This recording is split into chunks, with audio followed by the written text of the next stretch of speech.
Acidity, বুক জ্বালা পড়া, ঢেকুর তোলা, বদহজম, ব্লোটিং, বেলচিং, গ্যাস ফর্ম হওয়া, খাবারটা গলা অবধি উঠে আসা, টক ভাপ হওয়া, এসব সমস্যার প্রধান কারণ যেটা পাবলিকরা মনে করে সেটা হচ্ছে বেশি পরিমাণে আমাদের স্টোমাকে অ্যাসিড সিক্রিট হওয়া।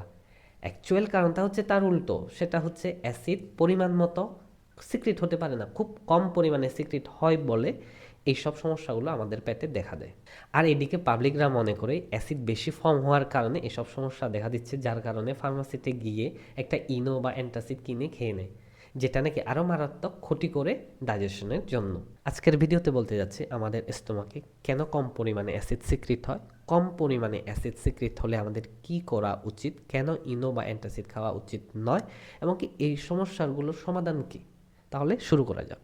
আমরা যখন খাবার খেয়ে থাকি, খাবারটা প্রথমে স্টোর হয় হচ্ছে আমাদের স্টোমাকে। তো এই সময় হচ্ছে প্রপার ডাইজেশন হওয়ার জন্য আমাদের স্টোমাক হাইড্রোক্লোরিক অ্যাসিড সিক্রেট করে। সাপোজ এক বেলা খাবার হজম হওয়ার জন্য আমাদের স্টোমাককে 40 থেকে 7 ml এর মতো অ্যাসিড সিক্রেট করতে হয়। কিন্তু যদি তার জায়গায় মাত্র 10, 15 কি 20, 25 ml এর মতো অ্যাসিড সিক্রেট হয়, তাহলে হজমটা ভালোভাবে হতে পারবে না। অ্যাকচুয়ালি অ্যাসিডের কাজ কি এখানে? অ্যাসিডের কাজ হচ্ছে আমরা যে প্রোটিনিসিয়াস জাতীয় খাবার খাই সেটাকে ব্রেকডাউন করে, একদম মাইনিউট পার্টিকলে ব্রেকডাউন করে হজম করার জন্য। তারপর হচ্ছে ফুড ফাইবারকে ব্রেকডাউন করার জন্য মাইনিউট পার্টিকলে। আর আমাদের স্টোমাককে একটা অ্যাসিডিক এনভায়রনমেন্ট তৈরি করে দেওয়ার জন্য। আর অ্যাসিডিক এনভায়রনমেন্টটা খুবই প্রয়োজনীয় হচ্ছে ভিটামিনস আর মিনারেলসগুলো অ্যাবজর্পশন হওয়ার জন্য আমাদের স্টোমাক থেকে। যদি এইটা অ্যাসিডিক এনভায়রনমেন্ট না হয় আমাদের শরীরে, তাহলে যতই ভালো খাবার খাই না কেন, ভিটামিনস মিনারেলস আমাদের শরীরে আমরা অ্যাবজর্ব করতে পারবো না। আর অ্যাবজর্ব করতে না পারলে সবগুলো আমাদের শরীর থেকে বেরিয়ে যাবে মল হয়ে। আমরা তো প্রায় বাইরে থেকে খাবার খাই যেগুলো নাকি খুব ময়লা করে, কত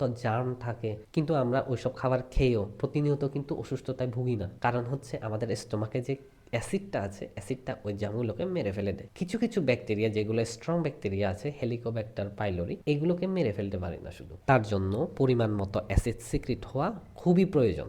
জেনারেলি লোকেদের হাইপার অ্যাসিডিটি বা অ্যাসিডিটি বলে কোনো রোগ হয় না। খুব রেয়ার ক্ষেত্রে দেখা যায় কারোর হাইপার অ্যাসিডিটি হয়ে গেছে, সেটা একদম সিরিয়াস কন্ডিশনে হয় 5 to 10% লোকেদের। বাদ বাকি 90 to 95 লোকেদের হচ্ছে যতটুকু অ্যাসিড আমাদের লাগে খাবারগুলো হজম হওয়ার জন্য, ততটুকু আমরা অ্যাসিড পাই না। কারণ আমরা বেচলাচল চলি, টাইম মতো খাবার খাই না, স্পাইসি ঝাল বেশি করে খাই, মদ মাংস ডেইলি রোজ দীর্ঘদিন ধরে খেয়ে থাকি।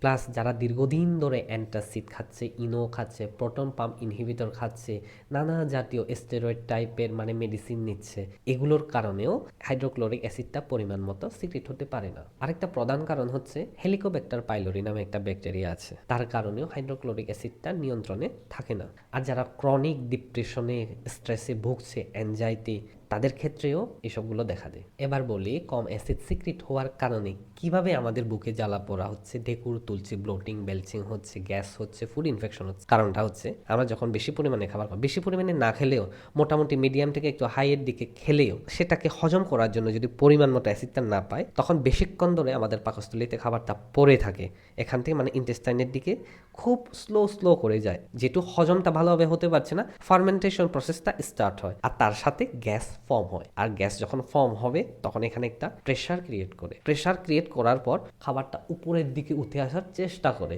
গলা অবধি উঠে আসে, টক ভাব হয়, যেহেতু কিছু পরিমাণ হলেও তো অ্যাসিড আছে, তখন গলাটা জ্বলে, বুকটা জ্বলে। তখন আমরা হুট করে একটা অ্যান্টাসিড বা ইনো একটা খেয়ে নিই, তখন ইমিডিয়েটলি ওই জ্বালা পোড়াগুলো নিউট্রালাইজ হয়ে ঠিক হয়ে যায়, ভালো ফিল করি। আর আমরা যেহেতু ভালো ফিল করি সব সময়, আমরা যখন সেই ফিলটা পাই তখনই আমরা একটা অ্যান্টাসিড বা একটা ইনো খেয়ে নিই। কিন্তু ব্যাপারটা কি হচ্ছে, ইনো বা অ্যান্টাসিড অ্যাকচুয়ালি বেস তো, অ্যাসিডকে নিউট্রালাইজ করার জন্য আমরা বেসই তো খাচ্ছি। অলরেডি কম অ্যাসিড আছে, তার মধ্যে আমি আবার বেস ঢেলে দিলাম, আবার যে অ্যাসিডটা আছে সেটাকেও নিউট্রালাইজ করে দিলাম, তাহলে খাবারটা আরও হজম হতে দেরি হয়, বেশিক্ষণ ধরে স্টোমাকে পড়ে থাকে।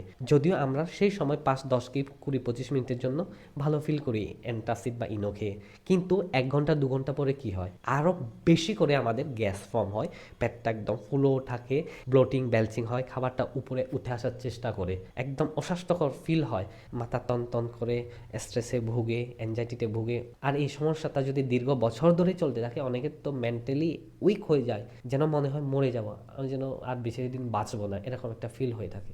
এসব সমস্যায় আমরা আসলে কেন ভুগি আশা করি সেটা আপনারা বুঝতে পেরেছেন। এখন আসি সমাধানের দিকে। এই সমস্যাটা দূর করতে হলে আমাদের কি করতে হবে, ইমিডিয়েট সেই অবস্থায় কি করতে হবে, এবং কি ডেইলি কি করতে হবে যাতে ভবিষ্যতে আর না হয়। ইমিডিয়েট হচ্ছে একটু গরম পানি নিতে হবে, তার মধ্যে আধা চামচ একটু আদা বেটে মিক্স করে একটু গরম পানিটা খেতে হবে। আমলকি থাকলে আমলকি খেলেন, অ্যাপল সিডার ভিনেগার থাকলে একটু অ্যাপল সিডার ভিনেগার খেলেন। তারপর হচ্ছে 10 মিনিট একটু হাঁটাহাঁটি করলেন। কিছুক্ষণ পরে দেখবেন অ্যাসিড আরও সিক্রিট হবে, হজমটা আরও ভালোর দিকে হবে। আস্তে আস্তে করে স্টোমাকটাকে খালি হয়ে ইন্টেস্টাইনের দিকে চলে যাবে, তখন একটু আরাম পাবেন। এটা হচ্ছে ইমিডিয়েট অ্যাকশনের ক্ষেত্রে। এবার আসি রোজ কী করতে হবে। রোজ খাবার খাওয়ার আধা ঘন্টা 1 ঘন্টা আগে আমলকি খেতে পারেন। সকালে খালি পেটে জিরা পানি, আদা পানি মিক্স করে খেতে পারেন। মুলেটি পাউডার খেতে পারেন, অ্যালোভেরার পাল্প খেতে পারেন। এগুলো খুব উপকারী আমাদের স্টোমাককে স্ট্রং করার জন্য আর হাইড্রোক্লোরিক অ্যাসিডটাকে নিয়ন্ত্রণে আনার জন্য। আর যারা দীর্ঘ বছর ধরে ক্রনিক কেসে ভুগছে, এসবের ক্ষেত্রে ওষুধ তো লাগবে। হোমিওপ্যাথিকের অনেক ওষুধ আছে। নাক্সভমিক একটা কমন ওষুধ, যেমন নাক্সভমিকা খুব কমন একটা ওষুধ। Carbo veg, robinia, lycopodium, arsenic, glycyrrhiza glabra, hydrastis, iris vers, এরকম অনেক ওষুধ আছে। এখন কোন ওষুধটা কোন রোগীর ক্ষেত্রে লাগবে সেটা একমাত্র রোগীর সাথে ডিটেলসে কথা বলে সেটা বোঝা যায়। নর্মালি নাক্সভমিকার 30 পাওয়ারটা খুবই উপকারী নর্মাল লোকেদের জন্য। খাবার খাওয়ার 30 মিনিট আগে বেশি নয় 4-5 ফোঁটা হালকা একটু পানির সাথে মিক্স করে খেতে পারেন। কিন্তু ক্রনিক রোগীদের ক্ষেত্রে কি ওষুধ লাগতে পারে সেটা একমাত্র রোগীর সাথে কথা বলে বোঝা যায়। আশা করি সমাধানটাও আপনারা বুঝতে পেরেছেন। এতদিন ধরে নর্মাল পাবলিকরা এই সমস্যাটার নাম দিয়ে থাকে হচ্ছে আমার অ্যাসিডিটি হয়েছে বা গ্যাস্ট্রিক হয়েছে। অ্যাকচুয়াল আসল নামটা হচ্ছে হাইপোক্লোর হাইড্রিয়া।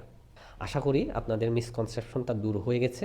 ইনো আর অ্যান্টাসিড কেন খাবেন না, আর দীর্ঘদিন ধরে প্রোটন পাম্প ইনহিবিটর খেলে এই পেন্টোপ্রাজল, ওমিপোপ্রাজল এগুলো হচ্ছে একটা প্রোটন পাম্প ইনহিবিটর। এগুলো খেলেও হচ্ছে হাইড্রোক্লোরিক অ্যাসিড নিয়ন্ত্রণটা চেঞ্জ হয়ে যায়। খেলেও এগুলো একটু শর্ট টাইমের জন্য খাওয়া, এই তো 2-3 সপ্তাহ, 1 মাস।